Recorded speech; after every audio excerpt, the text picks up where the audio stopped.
ओम गंग गणपते नमो नमः। संक्षिप्त शिवपुराण कोटि रुद्र संहिता अध्याय 29-30 नागेश्वर नामक ज्योतिर्लिंग का प्रादुर्भाव और उसकी महिमा। सूर्य जी कहते हैं, ब्राह्मणों, अब मैं परमात्मा शिव के नागेश नामक परम उत्तर ज्योतिर्लिंग के आविर्भाव का प्रसंग सुनाऊंगा। दारुण के नाम से प्रसिद्ध कोई राक्षसी थी जो पार्वती के वरदान से सदा घमंड में भरी रहती थी।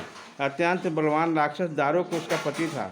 उसने बहुत से राक्षसों के साथ लेकर वहाँ सत्पुरुषों का संहार मचा रखा था। उन लोगों ने यज्ञ और धर्म का नाश करता फिरता था।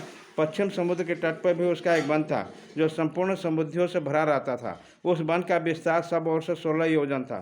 दारुक अपने विलास के लिए वो जहाँ कहीं जाती वहीं भूमि वृक्ष अन्य सब उपकरणों से युक्त वह वन भी चला जाता था। देवी पार्वती ने उस वन के देख रेख की भार दारुका को सौंप दिया था। दारुका भी अपनी पत्नी के साथ इच्छा अनुसार उसके में विचरण करते। राक्षस दारुका अपनी पत्नी दारुका के साथ वहाँ रहकर उसका भय देता। उससे पीड़ित होकर प्रजा महर्षि और की शरण में जाकर उनसे अपना दुख सुनाया और उन्हें शरणागत की रक्षा के लिए राक्षसों को यह श्राप दिया कि ये राक्षस यदि पृथ्वी पर प्राणियों की हिंसा या यज्ञों का विध्वंस करेंगे तो उसी समय अपने प्राणों से हाथ धो बैठेंगे। देवताओं ने जब यह बात सुनी तब उन्होंने दुराचारी राक्षसों पर लड़ाई कर दिया।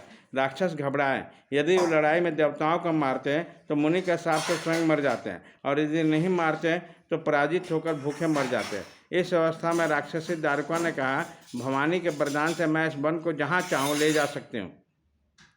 यूँ कहकर वो समस्त वन को जो को तो ले जाकर समुद्र में ले जा जल बसे।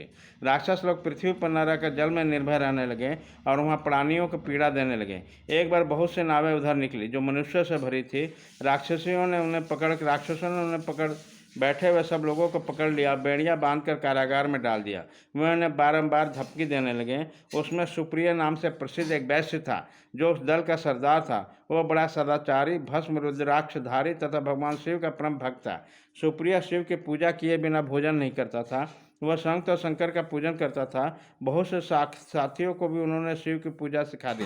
फिर सब लोग नमः शिवाय मंत्र का जप करके शंकर जी का ध्यान करने लगे। सुप्रिया को भगवान शिव का दर्शन भी होता था। दारुक राक्षस को जब इस बात को पता चला तब उसने सुप्रिया को धमकाया और उसके साथी राक्षस सुप्रिया को मारने दौड़े। तब राक्षसों का आया देखकर सुप्रिया के नेत्र भय से कातर हो गए। वो बड़े प्रेम से शिव का चिंतन और उनके नामों का जप करने लगा।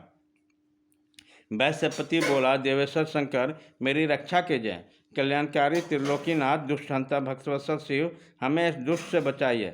देव, अब आप ही मेरे सर्वस्व हैं। प्रभु, मैं आपका हूँ, आपके अधीन हूँ और आप ही मेरे सदा मेरे जीवन में प्राण हैं। सूर्य जी कहते हैं, सुप्रिया के इस प्रकार प्रार्थना करने पर भगवान शंकर एक विवर से निकल पड़े। उनके साथ ही 4 दरवाजों का एक उत्तम मंदिर भी प्रकट हो गया। उसके मध्य भाग में अद्भुत ज्योतिर्लिंग शिवलिंग प्रकाशित हो रहा था। उसके साथ शिव परिवार के सब लोग विद्यमान थे। सुप्रिया ने उनका दर्शन करके पूजन किया। पूजित होने पर भगवान शंभु ने प्रसन्न होकर स्वयं पशुपति अस्त्र लेकर प्रधान राक्षसों तथा उनके सारे उपकरणों तथा सेवकों को भी तत्काल नष्ट कर दिया। उन दुष्ट हस्ता शंकर ने अपने भक्त सुप्रिया की रक्षा की। तत्पश्चात अद्भुत लीला करने वाले और लीला से शरीर धारण करने वाले शंभु ने उस वन को यह वर दिया कि आज से वन में सदा ब्राह्मण, क्षत्रिय, वैश्य और शूद्र इन चारों वर्णों का धर्म का पालन हो और यहाँ श्रेष्ठ मुनि निवास करें। तमोगुण राक्षस उसमें कभी न रहे। शिव धर्म के उपदेश तक प्रचारक और प्रवर्तक लोग इसमें निवास करें। सूर्य जी कहते हैं, इसी समय राक्षसी दारुका ने दीनचित्त से देवी पार्वती की स्तुति की। देवी पार्वती प्रसन्न हो गई और बोली, बताओ मैं तेरा क्या कार्य करूं। उसने बोली, मेरी वंश की रक्षा कीजिए। देवी बोली, मैं सच कहती हूं, तेरी कुल की रक्षा करूंगी। ऐसा कहकर देवी भगवान शिव से बोली, नाथ, आपकी यह बात युग के अंत में सच्ची होगी, तब तक तामसी सृष्टि भी रहे, ऐसा मेरा विचार है। मैं भी आपकी ही हूँ और आपके ही आश्रम में रहती हूँ, अतः मेरी बात को प्रमाणित सत्य कीजिए। यह राक्षसा दारुका देवी मेरी ही शक्ति है और राक्षसियों में बलिष्ठ है, अतः यह राक्षसों के राज्य का शासन करें। ये राक्षस पत्नियां जिन पुत्रों को पैदा करें सब मिलकर इस वन में निवास करें, ऐसी मेरी इच्छा है। शिव बोले, प्रिय, यदि तुम ऐसी बात कहती हो तो मेरा यह वचन सुनो।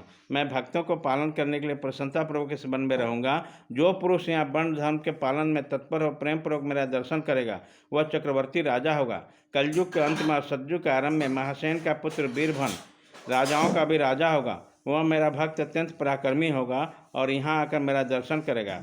दर्शन करते हैं वो चक्रवर्ती सम्राट हो जाएगा। सूर्य जी कहते हैं, ब्राह्मणों, इस प्रकार बड़ी बड़ी लीलाएं करने वाले दंपति परस्पर हास्ययुक्त वार्तालाप करके स्वयं वहाँ स्थित हो गए।